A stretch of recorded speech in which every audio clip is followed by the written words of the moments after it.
estou fazendo meditação bíblica no livro de Jó. Eu lembro que quando eu comecei a ler a Bíblia novamente e pesquisar na internet sobre teologia, o tempo cronológico de cada livro, e o livro de Jó entra entre o capítulo 11 e 12 de Gênesis, que é o período que Noé desceu da arca, os filhos dele, cada um foi para um lado, procriou e foi criando pessoas na terra, né?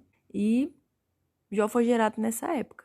Aqui no livro de Jó, capítulo 1, versículo 6, diz que num dia em que os filhos de Deus vieram apresentar-se diante do Senhor, veio também Satanás entre eles. Existe uma região celestial entre os céus e a terra, em que habitam as potestades, em que habitam os anjos caídos. E Satanás habita lá. Ele não habita a terra e nem o céu, mas ele tem acesso à terra quando alguém dá permissão. Quando o homem dá permissão, ele entra em alguém e acessa a terra. Mas ele não mora aqui, mora nesse lugar celestial, conforme também fala lá em Efésios 6. Quando ele está lá, nessa região, Deus começa a puxar assunto aqui com ele, né? Falei, e aí, o que tá fazendo? Aí ele, tô só andando por aí, andando pela terra. Aí ele, tu ouviu lá o meu servo Jó? Tu viu como o Jó é top? Aí ele, mas ele só é assim porque o senhor tá sendo bom com ele. Deixa eu tocar nele pra eu te provar que ele não é tão bom assim. Olha, ele fala aqui no versículo 10, olha o que ele responde ao Senhor. Será que é sem motivo que Jó teme a Deus? E aqui no 11, mas estende a tua mão e toca em tudo que ele tem para ver se ele não blasfema contra ti na tua face. E aí Deus falou, vai lá. Então Deus deu permissão.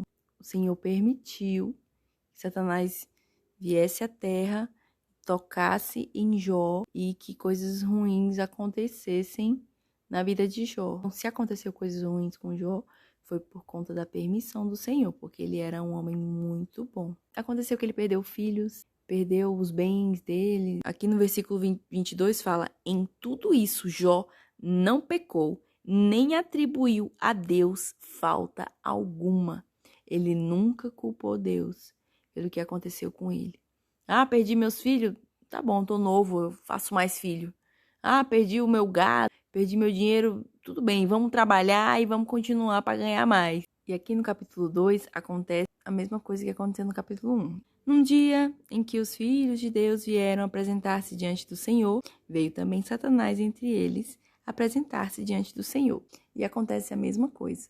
Deus chega e puxa assunto. E aí, Satanás, o que tá fazendo? Aí ele, tô rondando aí pela terra. Aí ele, tu viu meu servo Jó?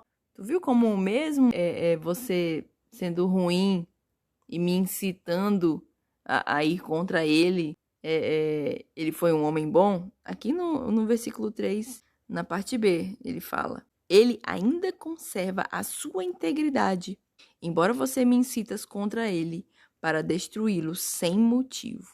E aí Satanás pegou e falou, pele por pele, versículo 4. Ele diz, um homem é capaz de dar tudo o que tem pela sua vida. Ou seja, ele quis dizer que tocar no dinheiro, na casa, no emprego, nos filhos, tudo bem. Mas se o senhor deixar eu tocar na saúde dele, ele não vai se manter íntegro. Ele não vai mais se sujeitar a lhe obedecer. Ele vai te desprezar. Aí você vai conhecer quem realmente ele é. No versículo 6, Deus fala, pode ir lá então, pode fazer o que quiser, só não mata ele, mas pode tocar nele. Jó foi tocado por Satanás pela segunda vez, por permissão divina. Ele já tinha perdido os filhos, tinha perdido sua renda, seus bens. A vida dele estava um caos, mas ele estava pelo menos com saúde. E aí dava para recomeçar, trabalhar, se esforçar para tudo voltar ao que era antes. Mas não. O inimigo veio. Aqui no versículo 7 diz, então Satanás saiu da presença do Senhor, feriu Jó com tumores malignos desde a planta do pé até o alto da cabeça. A saúde, cara. Tocou na saúde. Ele ficou sem esperança de nada, sem expectativa de nada. E aí eu fui pesquisar sobre Jó, e Jó teve uma doença chamada síndrome de imunoglobulinemia. Essa síndrome, ela é causada quando existe uma alta proteção do corpo fora do normal, como se o sistema imunológico tivesse doido, achando que tudo é doença. É uma proteção extrema. E aí ataca o sistema respiratório, ataca a pele, gera tumores. É como se fosse uma alergia muito forte do corpo. O corpo é uma proteína saudável e natural que tem no sangue, mas em altas quantidades ela acaba adoecendo a pessoa. E aí Jó, com essa doença, ele rasgou as vestes dele, ele ficou coçando os tumores com um pedaço de telha, ele sentou no chão, seminu. E ele passando por isso, no versículo 8, que quando ele estava lá coçando, raspando, a mulher dele sai não sei da onde e chega e fala: amaldiçoe a Deus e morra. Te vira, morre aí. Tu é um azarado. Que Deus é esse que matou meus 10 filhos? Que Deus é esse que diz que te ama tanto e te deixou, ó, doente e velha aí, coisa cebosa? Amaldiçoa esse teu Deus e morre. E aí eu me coloquei no lugar de Jó, né? Ai, Senhor. Porque tem tanta coisa acontecendo, principalmente aí, né? Quando tocou na saúde de Jó, Jó sofreu. E aí, tanta coisa acontecendo. E aí chega uma criatura aí e vem falar um monte de coisa. É o Satanás mesmo, usando a boca da criatura pra falar isso. Pra mandar a gente amaldiçoar a Deus e morrer, desejar a nossa morte. Esse é o inimigo. O inimigo tem sede da nossa morte. Ele quer matar a gente 24 horas. E eu me senti como Jó. Porque às vezes a gente precisa de uma palavra de força, mas a gente tem palavra de desprezo. E aí Jó, ouvindo a mulher dele falando essas coisas, olha o que Jó responde para essa criatura. Versículo 10. Você fala como uma doida. Tem recebido de Deus o bem.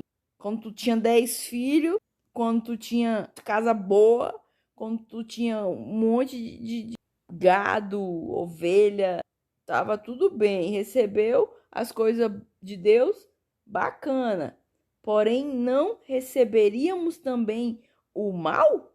Em tudo isso, Jó não pecou com seus lábios. No final do capítulo 2, quando Jó recebe a visita de amigos, os amigos dele se sentam no chão, rasgam seus mantos e começam a se condoer da situação de Jó, consolando ele. Mas detalhe, olha só, versículo 13. Sentaram-se com ele no chão durante 7 dias e 7 noites, e ninguém lhe disse uma só palavra, pois viam que a dor era muito grande. Era um momento de choro, de lamentação, de luto por ter perdido tudo. E aqueles amigos entenderam o que estava acontecendo ali. E aí, depois de 7 dias, começou o diálogo de Jó com os seus 3 amigos. E lá no final, nos capítulos finais do livro de Jó, Deus se revela a Jó e aos amigos. E Deus chama a atenção dos amigos, que, poxa, foram lá para ajudar e estão falando errado. Meu servo Jó fala melhor de mim do que vocês. Vão lá prestar holocausto e pedir para Jó orar por vocês, que é vocês que estão precisando de oração, né? Não é o Jó, não.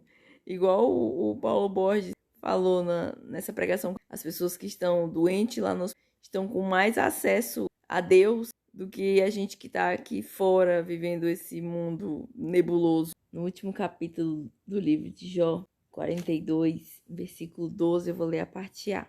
Diz assim: o Senhor abençoou o último estado de Jó mais do que o primeiro. E eu tô me sentindo uma Jó. E eu oro e peço ao Senhor para que o meu estado futuro seja melhor do que o primeiro. eu tô passando por esse processo. Vou fazer minha cirurgia em nome de Jesus. Tô aos poucos estudando e eu creio que eu vou alcançar a vitória na hora certa. Eu acredito que o inimigo, ele pensou que eu ia desprezar o meu Deus por conta de tudo que aconteceu. E eu confesso que por muitas vezes eu murmurei e questionei o trabalhar de Deus, mas eu me arrependi. Eu estou pronta para viver o que Ele quer que eu viva. Não é fácil, mas é recompensador, porque o que Ele me dá e o que nós temos juntos de intimidade é exclusivo. É eu e Ele, e eu não troco isso por nada.